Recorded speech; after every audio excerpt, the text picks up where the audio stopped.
இதய பிரச்சனைகளுக்கு தீர்வு காண முருகன் ஹாஸ்பிடல்ஸின் முருகன் ஹார்ட் ஃபவுண்டேஷன். இனி அனைத்து வித இதய பிரச்சனைகளுக்கும் வேர்ல்ட் கிளாஸ் ட்ரீட்மெண்ட்ஸ் உங்களுக்காக. முருகன் ஹார்ட் ஃபவுண்டேஷன், உங்கள் இருதயத்தின் நம்பிக்கை. அதிமுக பொதுச் செயலர் எடப்பாடி கே பழனிசாமி தற்போது செய்தியாளர்களை சந்தித்து வருகிறார். பார்ப்போம். இது சரித்திர சாதனை வெற்றி என்று கூட குறிப்பிடலாம்.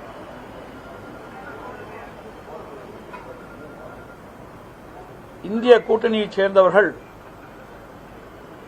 பீகார் தேர்தலுக்கு முன்பாக எவ்வளவு விமர்சனங்களை வைத்தார்கள். எஸ்ஐஆர் நடைபெறுகிறது ஒரு மோசடி என்றெல்லாம் குற்றம் சுமத்தினார்கள்.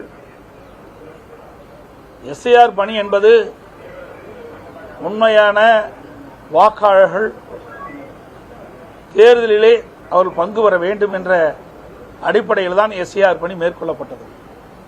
ஆனால் இந்திய கூட்டணியைச் சேர்ந்த கட்சிகளெல்லாம் திமுக உட்பட பல்வேறு விமர்சனங்கள் செய்யப்பட்டன. அதையெல்லாம் மீறி இன்றைய தினம் தேசிய ஜனநாயக கூட்டணி சுமார் 208 இடங்களில் முன்னிலை வைத்து மிகப்பெரிய வெற்றி பெற உள்ளது. இதிலிருந்து தெரிய வருவது, உண்மையான வாக்காளர்கள் வாக்காளர் பட்டியலில் இடம்பெற வேண்டும் என்று மக்கள் விரும்புகின்றார்கள். அதேபோல தமிழகத்தை பொறுத்தவரைக்கும் இந்த எஸ்ஐஆர் பணி தேர்தல் ஆணையம் அறிவிக்கப்பட்ட உடனேயே திமுக கூட்டணியில் அங்கம் வகிக்கின்ற கட்சிகள் அனைத்துமே இதை எதிர்த்தன.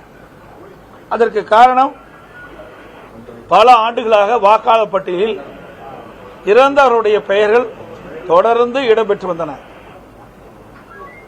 அதோடு நகர பகுதியிலே மாநகராட்சி, நகராட்சி, பேரூராட்சி பகுதியிலே வசிக்கின்றவர்கள் அந்த பகுதியிலிருந்து வேறொரு இடத்திற்கு குடிபெயர்கின்றார்கள்.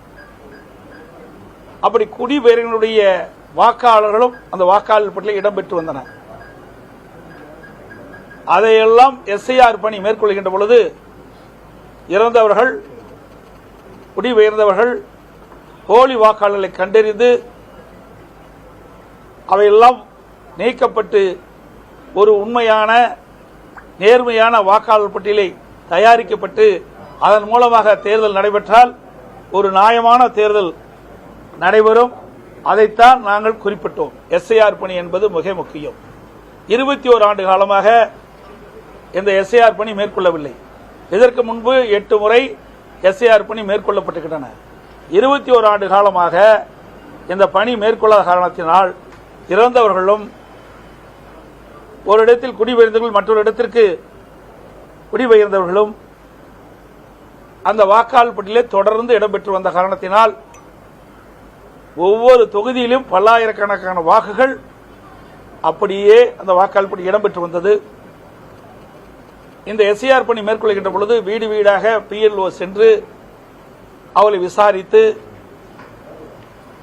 அந்த வீட்டில் வசிக்கின்ற உரியவரிடம் வாக்காளர் படிவங்களை கொடுக்கப்பட்டு அதை பெற வேண்டும். அதுதான் எஸ்ஐஆர் பணியுடைய திட்டம், நடைமுறை.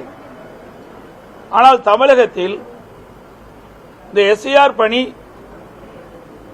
பல்வேறு மாவட்டங்களிலும், சென்னை மாநகரம், பல்வேறு மாநகராட்சியிலும் சுணக்கமாக இருந்து கொண்டிருக்கின்றது. இதற்கு காரணம், அரசாங்கம் இதில் தலையிடுகிறது.